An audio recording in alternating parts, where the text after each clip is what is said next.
Yo, what's going on guys? Arekkz here, welcome back to another video for Red Dead Redemption 2. And in this one, I want to show you guys where you can find all 30 dinosaur bones. There are dinosaur bones hidden around the world, and if you find all of them, and you complete the associated quest, then you can snag yourself some rewards. There's a couple of smaller items, and there's also a rare knife, the jawbone knife.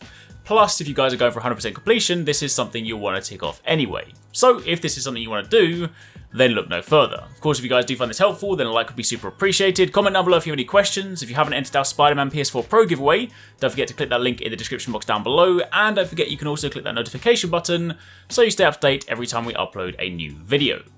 Now, to begin with, in order to actually be able to find the dinosaur bones, you first need to actually kick off the mission. So for that, what you want to do is go over to the Heartlands and set your waypointer to where I am right now. So that is just south of the E in the New Hanover sign, below the Heartland sign too. And when you go to this location, you will find a lady over by a dig site. If you go and speak to her, it will then kick off the quest, a test of faith. And from this point onwards, you can now go looking for dinosaur bones.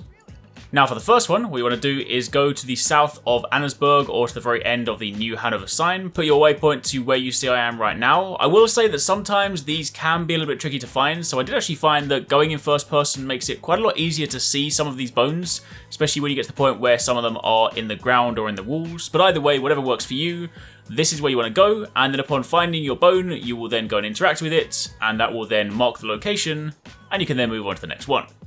Then for the second bone, we got to go north of the Elysian Pool to the side of the Kamassa River. What you want to do is go towards the edge of essentially the cliff face. You'll drop down a couple of layers, or these sort of almost steps, if you will, and you get to the point where just towards the edge of the cliff, there will be another bone lying on the ground.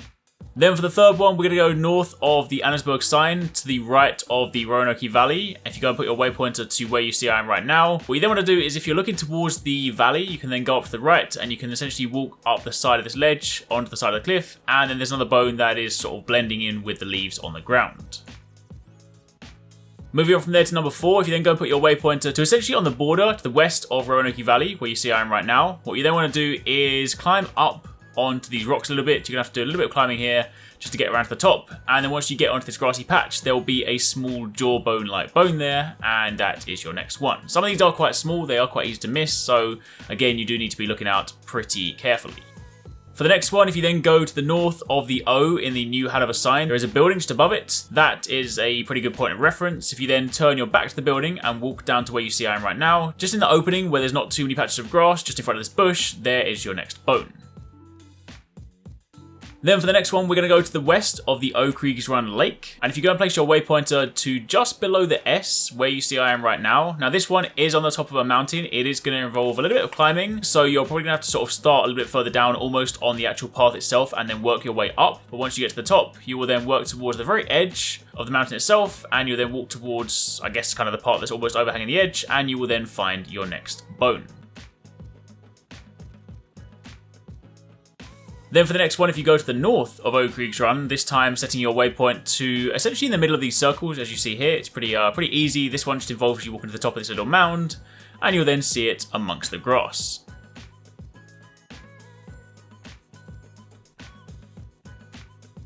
Now, going west from our previous location, this time to the east of Donner Falls, you go and place your waypoint to the side of the eye, where you see I am right now. Now, this one here is probably one of the first ones that is not on the ground, hence make it a little bit tougher to find. But if you then go and walk up to the side of this mountain, or the side of this hill, if you will, then you'll see that this bone is actually in the side of the wall. So this is one of the things you have to start looking out for some of these, because you'll definitely have this as a recurring pattern. This next one is pretty easy to find. If you place your waypoint to just below the S in the Bacchus Station sign, and you then walk up this hill, you'll then get to the point where there is a small rock, essentially sort of pointing at the ground, and then to the side of that is your next bone. Going a little bit further west, this time to the other side of the river, if you then go and place your waypoint to this location here, again it's sort of up the top of a cliff, you'll then have to drop down a couple of ledges, so try and make sure you don't trip and fall off the edge at the same time, but then this one overhanging the edge is your next location.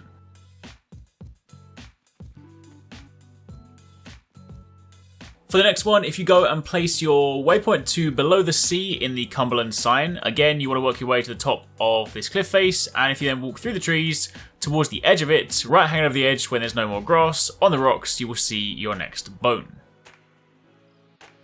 Then going a little bit southwest of our previous location to the side of the Dakota River, if you go and look towards this cliff face, inside the wall is another one of those bones that is quite hard to see, but of course now you know where to go, then that's essentially what you're looking for. Then going a little bit south, this time on the other side of the Dakota River, again you're going to go and set your waypoint to over here, and you're going to walk towards the edge of the cliff, in between all the trees, in this little clearing, again where the grass has been trodden down, right in the middle is your next bone. Then if you go to the east of this Dakota River sign and you go and set your waypoint to where you see me standing right here, just off the path, admittedly you're going to be up again, climbing up the side of the cliff, so you're going to have to go trekking up the hill a little bit for this one. But once you get there, if you hug the wall on the way around, you will see another bone inside one of the walls. This next one is actually a little bit tricky to find. You want to go set your waypoint to northwest of Wallace Station, to where you see I am right now. And then you're going to work your way around the cliff, but then once you get here, you're actually going to see there is a cave. Admittedly, it was actually nighttime when we did this, so it might be a little bit harder to see. But once you get here, you can see a very obvious opening. You then want to crouch down and crawl in, and once you get to the very end, that is where you will find your next bone. If you open up the map, you can see that we are, in fact, inside this cave, so yeah, that's your next location. Now continuing further west, literally between the W and the E on the west lies a sign, actually on this kind of borderline you see here. If you go and set your waypointer to that location and walk up the hill, you will see a very obvious spine-looking bone. The next one is a little bit south of our previous location, as you can see just down here. This one, pretty easy. Again, these are invariably going to involve you walking towards the edge of some kind of cliff face, and this one here, over on the edge, overlooking the canyon below, that is your next bone. For this next one, we're going to go back towards the New Heartland sign, and you actually want to go specifically to the oil derrick, and then if you go over to it and you climb down the ladder below, once you get down there, you will see a skull right in the bottom. Then if you continue southeast of that location, you'll get to this point where the cliff face sort of surrounds either side of this. You've got this mini sort of canyon in the middle, if you will, and then that's amongst the sort of shallow gap. That is where you'll find your next bone. This next one is further south from the New Heartland sign, actually overlooking the railway track. If you go and look there, you can see that this one is actually quite a lot easier to see. This one's a rib cage, and it stands out when you look towards the track. For this next one, if you go to the north of the Dewberry Creek sign, and you place your waypoint to where you see me right now, then you walk over to this dried out lake, and over on the right hand side, up on the bank, there is what I imagine is the next part of the rib cage. Following on from there, in a very similar location, just a little bit further south, again in this sort of dried up lake, this time over here in this opening. This one is actually pretty hard to see because the bones are essentially the very same colour as the ground, but that's your next location. Now for the remaining 8, I'm going to put up a temporary spoiler warning very quickly for those of you guys that might not necessarily want to see this. There is a location in the bottom left hand corner of the map. I'm sure a lot of you guys know what it is already. But in order to get the last 8, you ideally need to have completed the game. You don't necessarily have to because you can still get here, but trying to navigate your way around this area before having completed the game just means that basically everybody shoots you. So either way, if you guys don't want any spoilers or you don't want to see this area, then this would be the point to step away and you can return later on once you complete the game. If you're happy to proceed, then we'll move on. The next one is located in New Austin, so we are of course in the old map. For this one, you then want to go over and set your waypointer to the northeast of Armadillo, as you can see up here, and you then walk over into this opening, past this bridge, and that is your next bone.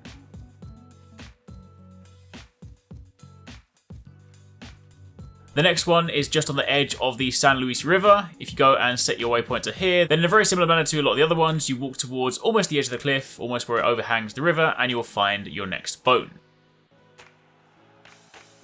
After that, you then want to go and set your waypoint to just below where it says Rio del Lobo Rock, and then this is up the cliff again, so you are going to have to do some climbing to get here, but once you get to the top of here, you walk up this hill, then this is the next bone. Following on from there, if you then go to just below the B in the Rio Bravo sign, you walk up here, again towards the edge of the hill, and then you will find the antlers for this creature. The next one is between the A and the U of the New Austin sign, and this one is kind of in the middle of a barren area amongst a few cacti, but if you walk over there, then this is the next part of the spine. After that, if you go to the north of Cola Springs, very close towards the edge of the border, and set your waypoint to over here, you will then find this arm that is sort of half in the ground, half in the wall. If For your 29th bone, you're going to go and put your waypoint to between the D and the G of the Gaff-Tooth Bridge. And if you go and climb to the top of this mound or this hill, again, that's where you'll find your next bone. And then for the final 30th bone, what you want to do is head to just below the L in Tumbleweed, and then work your way all the way to the top of the hill, again overlooking the edge, and that is the final bone. Now, with all 30 acquired, or at least all 30 locations acquired, what you now need to do is go to the post office, and you can then post these locations back to the quest giver. Now, technically speaking, for all the rewards, you can get your first reward by just finding the first dinosaur bone. You can get your second reward by finding 15, but if you want to get the knife, you need to do all 30. Once you've delivered them, you need to wait 24 hours, so do whatever you want to do to pass some time, and then once 24 hours have passed, you will then go back to the post office and you will receive an invitation. You then go to the quest location, and upon doing that, you'll get a cutscene, you will see all those bones assembled, and you'll then be given the jawbone knife. So, there you have it. That, my friends, is how you can find all 30 dinosaur bones, and by extension, get that knife. Hopefully you guys found this helpful. Again, if you did, then a like would be super appreciated. Any questions, comment down below. And of course, keep it locked for plenty more Red Dead Redemption 2 coverage. Thanks very much for watching, guys. I hope you enjoyed the video. If you want to check out some more awesome stuff from us here at Arekkz Gaming, then you should definitely try to catch 269 and Paradise Central streaming 6 days a week. You can find a link to the multi-stream in the description box down below. They play a wide range of games, and what's more, we also have the Endgame store. By watching their streams, you earn currency, and you can redeem that currency on the Endgame store for really cool prizes. Those can range from things like games, comics, and figures, all the way up to controllers, capture cards, and even consoles. So definitely drop by and become part of the community. Of course, if you enjoyed this video, then make sure you're subscribed and be sure to click on that little bell icon to turn on notifications so you don't miss our next upload. You can watch more videos by clicking on the options here, but once again, thanks very much for watching, take it easy, catch you next time, peace out.